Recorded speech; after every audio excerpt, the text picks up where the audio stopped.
Swift Playground.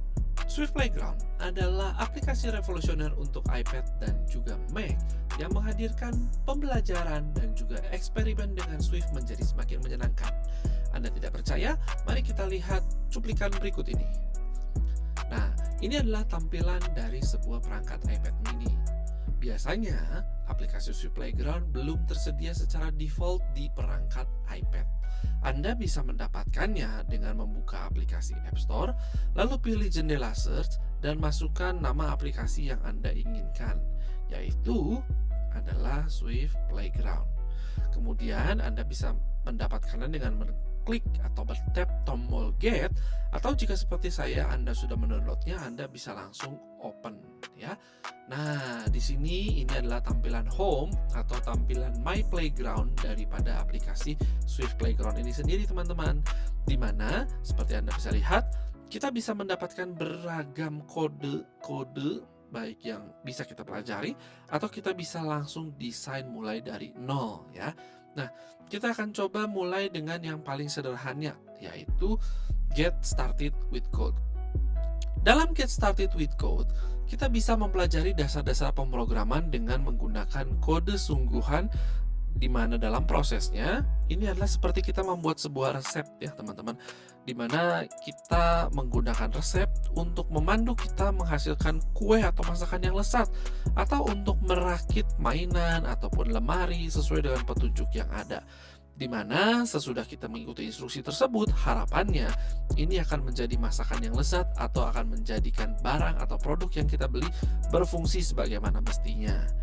Nah, dalam aktivitas ini kita nanti akan membuat barisan-barisan kode atau instruksi sehingga karakter utama kita yang ada di hadapan kita ini, yaitu Byte, bisa mencapai tujuan dalam setiap tahapan-tahapan yang nanti diberikan ya.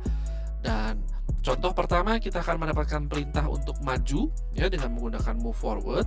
Lalu kemudian juga ada dapatkan permata atau collect game. Dan kalau Anda perhatikan, cara penulisan coding di dunia coding adalah dengan menggunakan yang namanya camel case ya teman-teman, di mana di sini kita menggunakan huruf kecil di bagian yang kata pertama, lalu juga menggunakan huruf besar di kata yang kedua, dan diakhiri selalu dengan yang namanya kurung buka dan juga kurung tutup ya. Mari kita mulai barisan coding kita yang pertama. Nanti di sini teman-teman akan mendapatkan tantangan. Contoh tantangan yang pertama di sini, teman-teman akan meminta atau mengarahkan Byte untuk bisa mendapatkan permata nih yang ada di ujung sana ya. Tuh ya, teman-teman bisa lihat ada beberapa kotak yang harus dia jalani ya. Nanti teman-teman tinggal pilih tab untuk masukkan kodenya, lalu silakan dimunculkan seperti saya di sini. Lalu masukkan tadi apa perintahnya, maju itu move forward. Berapa kali dia harus maju? Tadi saya hitung ada 2 kalau nggak salah ya. Lalu ambil permatanya. Kemudian kita akan coba jalankan kode tersebut. Seperti Anda bisa lihat, dia akan berjalan 2 kali. Ternyata kurang. Nah, kalau salah apa yang harus kita lakukan? Kita bisa pikirkan, atau jika kita merasa kesulitan, kita bisa menggunakan bala bantuan yang ada di pojok sebelah kanan dalam bentuk tombol hint ya. Nah, Anda bisa baca hint-nya di sini. Nah, di sini nanti disediakan ada beberapa clue yang bisa Anda manfaatkan ya.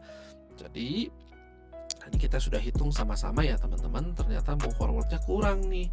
Kita bisa tambahkan 1 lagi move forward-nya. Lalu sekarang coba kita play sekali lagi ya.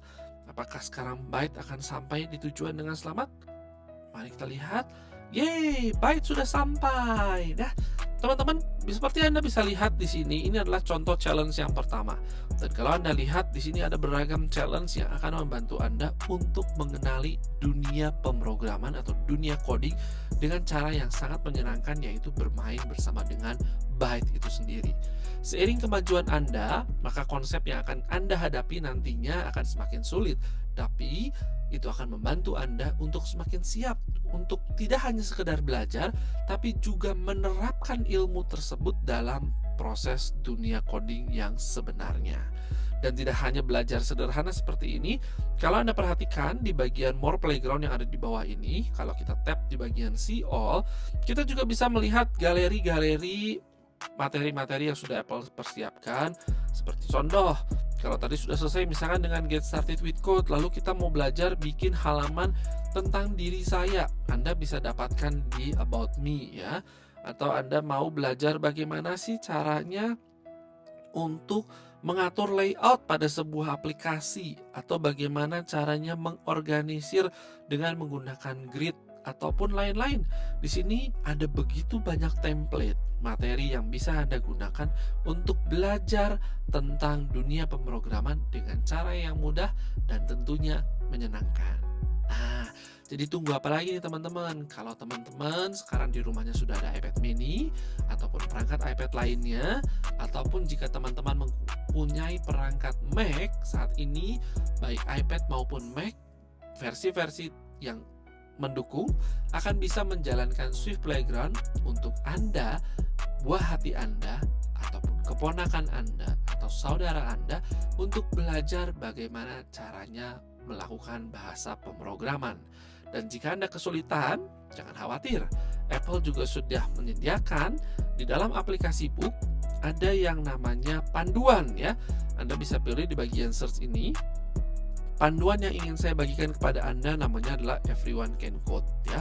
Dimana kalau Anda lihat di sini ada beberapa panduan yang bisa digunakan. Contoh untuk bagian yang pertama yang biasanya bukunya agak warna seperti orange ini adalah buku untuk peserta ya. Dimana nanti pesertanya bisa belajar dengan membaca lebih detail terkait dengan yang namanya Everyone Can Code dan bagaimana penerapan-penerapannya. Di sini sudah disusun sedemikian rupa sehingga buku ini bisa digunakan tidak hanya untuk belajar secara mandiri, bahkan juga bisa dipakai untuk kelas ekstrakurikuler, klub coding, ataupun untuk kelas komputer di sekolah tempat mungkin Anda akan mengajar atau Anda tertarik untuk menceritakannya kepada rekan Anda. Dan jika Anda seorang guru dan membutuhkan panduan, Anda bisa dapatkan panduan khusus untuk guru, di mana nantinya di sini informasinya teman-teman tidak hanya sekedar penjelasan yang lebih detail, tapi juga dilengkapi dengan jawaban-jawaban untuk setiap tantangan ya. Jadi guru-guru nanti juga bisa belajar, mengasah ilmunya untuk mempersiapkan diri dalam mengajar para peserta didiknya, seperti itu ya. Nah, ini adalah bagian pertama dari rangkaian materi Era Jaya Training Assistant seputar Everyone Can Code dan juga Everyone Can Create ya, yang nantinya akan Anda bisa temukan di berbagai konten lainnya yang akan kami persiapkan di Era Jaya Training Assistant. Akhir kata, selamat belajar, selamat mencoba, dan semoga berhasil.